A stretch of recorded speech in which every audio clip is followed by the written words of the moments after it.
In this video, we will examine the justification for and high-level processes of a penetration test. We will define a penetration test, discuss penetration testing standards, discuss box testing methods, enumerate the steps of a penetration test, and discuss some of the tool types and site-specific examples of tools used in a pen test.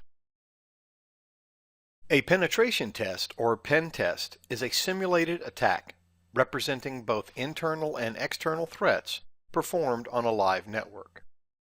This system analysis is performed in order to expose vulnerabilities in implementation, configuration, policies, and processes, and in the end will result in a pen test report that will enumerate the vulnerabilities, document the methods of attack used, and in most cases suggest actions to mitigate the risks exposed by the test. It is important that any penetration test performed, especially by a third party, is conducted in accordance with accepted standards. The practice of penetration testing, aka ethical hacking, is a relatively recent development in the field of information technology, and as such, industry-wide standards have been evolving over the past few years.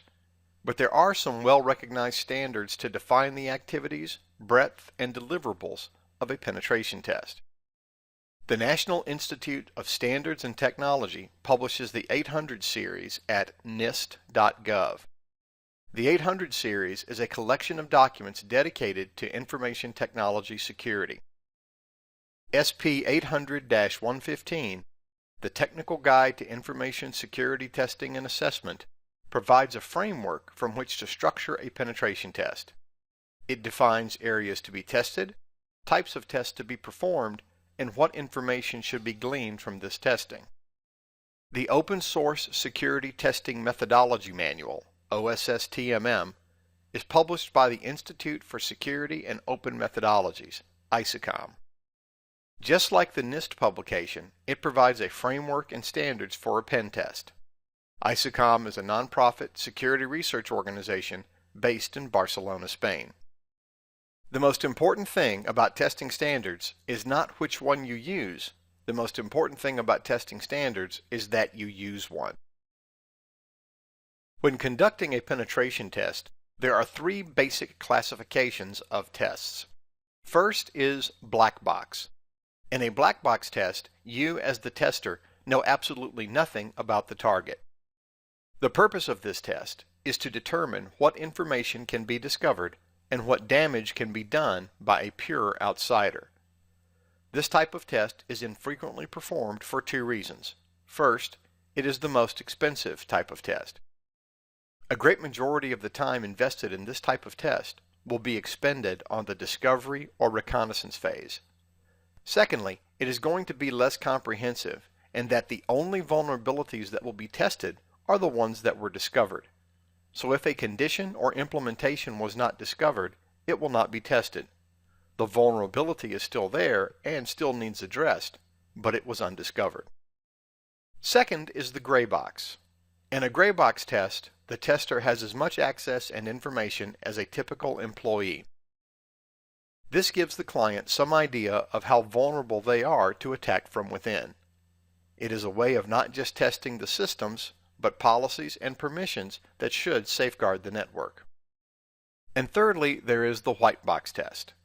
In a white box test, the tester is given all requested information regarding systems, infrastructure, policies, etc. In this test, the tester can get right to researching vulnerabilities and formulating attack plans without having to dedicate time to discovering what the client has installed where and how it is configured. A penetration test is made up of 6 basic steps: reconnaissance, scanning, gaining access, maintaining access, covering your tracks, findings and recommendations. The first 5 steps summarize any network attack. It is the 6th and final step, findings and recommendations, that really make the difference with a pen test. If the client receives no documentation to summarize findings, enumerate testing details, and make recommendations, then they have not received a penetration test. They have just been hacked. Any tool can be used for either ethical or unethical purposes. To perform a penetration test, i.e. an ethical hack, you must use some of the same tools used by the attackers. Most of these tools are freely available online for download, and some, specifically targeted to testing rather than attacking, must be purchased from vendors who also provide ongoing support and updates. A port scanner simply attempts to connect to a machine at a particular port in order to report back the state of that port: closed, listening, filtered, and in some cases additional diagnostic information such as which operating system is installed on that machine, or what version number of a particular service or application is listening on that port. Some examples of port scanners would be SuperScan, Nmap, Angry IP, and Netcat. A vulnerability scanner performs a more intelligent process in that it will scan for live machines, fingerprint operating systems, applications and services, and then report back known vulnerabilities of those implementations. Some well-known vulnerability scanners are Saint, the Security Administrator's Integrated Networking Toolkit, Nessus by Tenable Security, and GFI LandGuard. There are several password cracking utilities that can be used for password recovery and audits to determine the relative strength of your user's passwords. Some well-known password cracking utilities are Cain and Abel, John the Ripper, and LoftCrack. Sniffers will also be used in a penetration test in order to examine the network traffic at the packet level, looking for unencrypted authentication sequences and unprotected data streams. Some well-known sniffers are Wireshark, TCP Dump, Etherape, and Ettercap. This is just a small sampling of the literally thousands of testing and attack tools that are freely available and frequently used.